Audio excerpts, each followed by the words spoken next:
মন্ত্রীর বাড়িতে হামলা টামলা কিছু না। এখানে এক ছেলেটি মানসিক বিকারগ্রস্ত, তার বাবা কয়েক মাস আগে মারা গেছে এবং ডেথ সার্টিফিকেট পাচ্ছে না। সে বারবার ঘুরেছে তৃণমূলের বিভিন্ন জায়গায়, কাউন্সিলর থেকে শুরু করে কর্পোরেশন থেকে শুরু করে মন্ত্রীর বাড়ি বারবার গেছে, সার্টিফিকেট পাইনি। এই জন্য মানসিকভাবে ও তো আরও ডিস্টার্ব হয়ে গেছে, কাল চলে গেছে, এরকম একটা ঘটনা ঘটিয়েছে। এটা একটা পাথর নিয়ে গেল, 5 জন পুলিশ ওখানে বসে ঘুমাচ্ছিল, তাদের এড়িয়ে পাথরটা নিয়ে গেল কীভাবে, ভেতরে কী করে ঢুকলো, নিরাপত্তা কারণ নেই। পশ্চিমবঙ্গবাসীর নিরাপত্তা একদম শেষ, খালি পিসি ভাইপোর নিরাপত্তা আছে। অর্থাৎ দিকে দিকে আক্রান্ত হচ্ছে পুলিশ, কোথাও পুলিশের কাছ থেকে বন্দি ছিনতাই করে পালিয়ে যাওয়া হচ্ছে, পুলিশকে সরাসরি গুলি করা হচ্ছে, মালদার কালিয়াচকে আক্রান্ত হচ্ছে পুলিশ। বিভিন্ন জায়গার ছবি দেখাচ্ছি গত কয়েক সপ্তাহে, কালিয়াচক, গোয়ালপুকুর, ডোমকল, ভাঙড়, কুলতুলি, গড়িয়া, বিভিন্ন জায়গায় দুষ্কৃতীদের দৌরাত্ম্য ক্রমশই বাড়ছে। কোথাও আসামি ছিনতাই হচ্ছে, কোথাও পুলিশকে লক্ষ্য করে গুলি চালানো হচ্ছে, কোথাও তৃণমূল কর্মীকে থেতলে খুন করা হচ্ছে।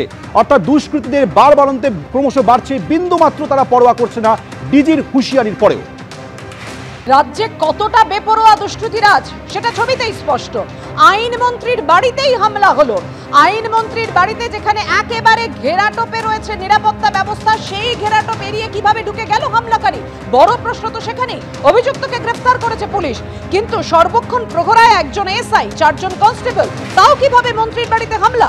মলয় ঘটকের বাড়ি অফিসে হামলার ঘটনায় গ্রেফতার হয়েছেন অভিযুক্ত। পুলিশের নজরদারি এড়িয়ে কিভাবে বাড়িতে ঢুকলো হামলাকারী? কর্তব্যে গাফিলতির অভিযোগে সরানো হয়েছে 4 কনস্টেবলকে।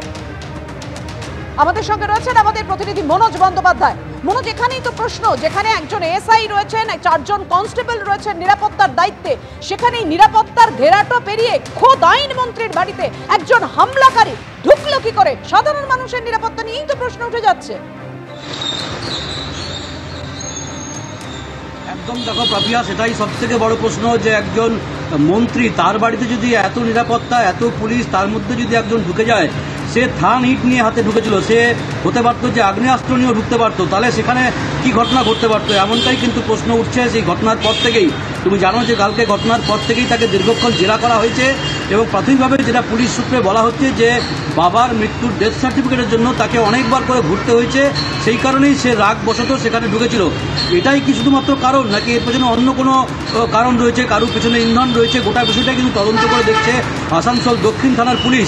ইতিমধ্যেই আজকে তাকে আসানসোল আদালতে তুলে তাকে নিজেদের হেফাজতে নিয়েছে 6 দিনের জন্য আসানসোল দক্ষিণ থানা। আসানসোল দুর্গাপুর কমিশনারের পুলিশ আধিকারিকরা যেটা বলছেন যে কর্তব্যে গাফিলতির অভিযোগে 4 জন কনস্টেবলকে ইতিমধ্যেই দায়িত্ব থেকে অব্যাহতি দেওয়া হয়েছে এবং তাদের বিরুদ্ধে বিভাগীয় তদন্ত শুরু হয়েছে। পাশাপাশি নতুন যারা 4 জনকে সেখানে কাজে যোগ দিতে বলা হয়েছে মলয় ঘটকের বাড়ির সামনে। আজকে মন্ত্রী উত্তরবঙ্গ সফর সেরে তিনি ফিরেছেন। তিনি ঘটনার পেছনে রাজনৈতিক কোনো মদত থাকতে পারে এমনটাও কিন্তু তিনি মন্তব্য করেছেন। যদিও গোটা ঘটনা নিয়ে কিন্তু বিরোধীরা, মূলত বিজেপি, তারা দাবি করেছে যে আদৌ তারা কিন্তু এই ঘটনায় যুক্ত নয়। বিভিন্ন জেলায় জেলায় যেরকম তৃণমূলে গণ্ডগোল হচ্ছে, এটাও সেই কারণেই এই ধরনের ঘটনা ঘটেছে, এমনটাই বিজেপির দাবি। সব মিলিয়ে কিন্তু গোটা ঘটনার তদন্ত শুরু করেছে আসানসোল দক্ষিণ থানা। কেন, কি উদ্দেশ্যে ওই যুবক মন্ত্রীর বাড়িতে ঢুকলো, গোটা বিষয়টি কিন্তু তদন্ত করে দেখা হচ্ছে। একেবারে তুমি আমাদের সঙ্গে থাকো। অর্থাৎ হামলার উদ্দেশ্য কি ছিল? আইনমন্ত্রী মলয় ঘটক তিনি নিজে কি বলেছেন, পাল্টা বিজেপির কটাক্ষ দেখুন পরপর। কালকে তো আমি ছিলাম না, আমি শুনেছি যে একজন আমার বাড়িতে ভেতরে এই সামনের রুমে ঢুকেছিল, টেবিলের কাঁচও ভেঙেছে। পুলিশ তদন্ত করছে, পুলিশের ওপর ভরসা আছে, নিশ্চয়ই তদন্ত করে বেরোবে।